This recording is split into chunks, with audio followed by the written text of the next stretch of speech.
Hi everybody, today is the 250th birthday anniversary of Dr. John Leyden from Denham, so I'm here to film this today. But as you can see in front of me at the moment, there's a bunch of school kids. So what I'm going to try and do is basically just film it from here. Thank you for coming today. We've got a very special day today because we've got this fabulous monument that we live with every day in the middle of village green. We've got a thatched cottage down there that's unique, and it all is attributed to Mr. or Dr. John Leyden. And today we're just going to have a little commemoration because today would have been his 250th birthday. So that's something special as well that we still remember of now. And today we're going to have Reverend Rachel's going to say a few words just about his life, and then we're going to have three pupils from Denham School going to read out a poem. And I've forgotten the name again. The memory of the past. It's called The Memory of the Past, which is one of the ones that's really nice, and they're going to read it later this afternoon, or later after this commemoration. Thank you.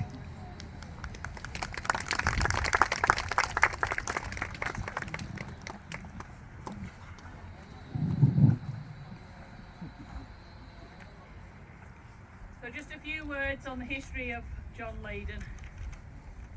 John Leyden was born in the thatched cottage in Denham village on September the 8th, 1775. His father was a shepherd, and young John was to grow up in a poor home, but one in which he was fired with enthusiasm for learning. As a child, he quickly developed a voracious appetite for reading and read the whole Bible at an early age. Have you done that? His phenomenal memory enabled him to learn much of it by heart. His only other reading materials were the penny books carried by peddlers and a copy of The Arabian Nights, which he struggled through snow one winter to acquire from a blacksmith's apprentice in a neighbouring village. It was decided he would train for the church and was sent to Edinburgh University to study for the ministry, but he really lacked the interest. Leyden was a brilliant student and studied many subjects including maths, philosophy, natural history, the classics, and ancient and modern languages. He achieved his license to preach in 1798, but did not pursue a career in the church. At this time he published translations and helped his friend Sir Walter Scott with his book Minstrelsy of the Scottish Border.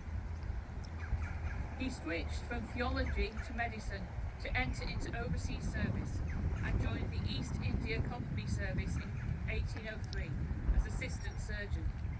He also translated many books into other languages. He worked with Sir Stamford Raffles and others in language and cultural research. In 1811 he travelled to Java with Lord Minto, where he worked as interpreter and advisor. However, they say he spent too much time cooped up in stuffy libraries and then unexpectedly contracted a fever and died on the 28th of August 1811, just days before his 36th birthday. This monument here in Denham was erected in his memory in 1861 and commissioned by the Leyden Memorial Committee. It took 3 years to complete and cost £529 and 10 shillings, which was a lot of money back then. The monument is 47 feet high and made from sandstone, red granite and lime mortar, and continues to stand in the village today to remember Dr. John Leyden, the famous son.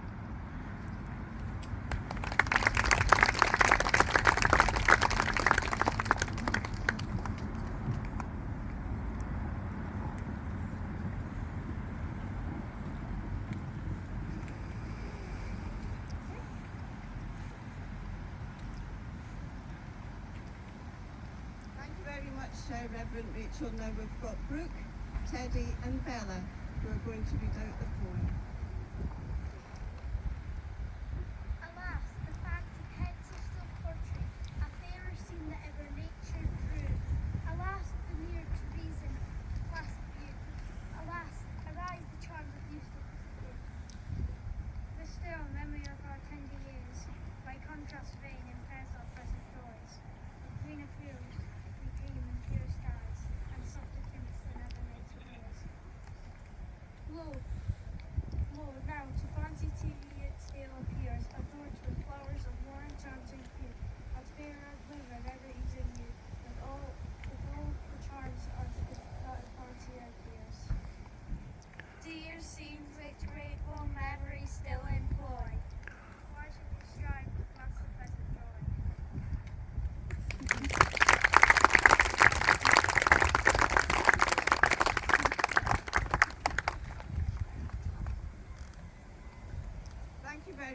I'm sure everybody enjoyed that poem. It's one that's not often said, so it was something a little bit different. Now, just as a gesture from the community, we're going to lay some flowers here. This is being organised by Mrs. Lynn Ferguson, and this is being laid on behalf of the community.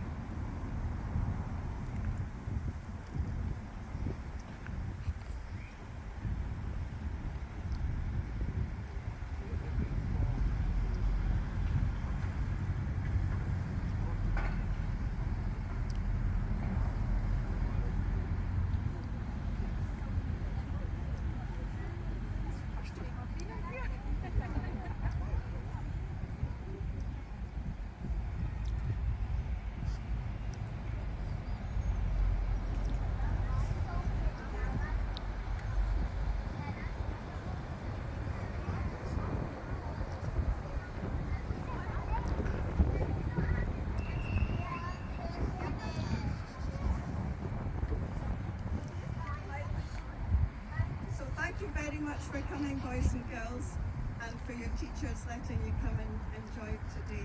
This is something that we've not done for a very, very long time, so it'll be a long time before we do it again.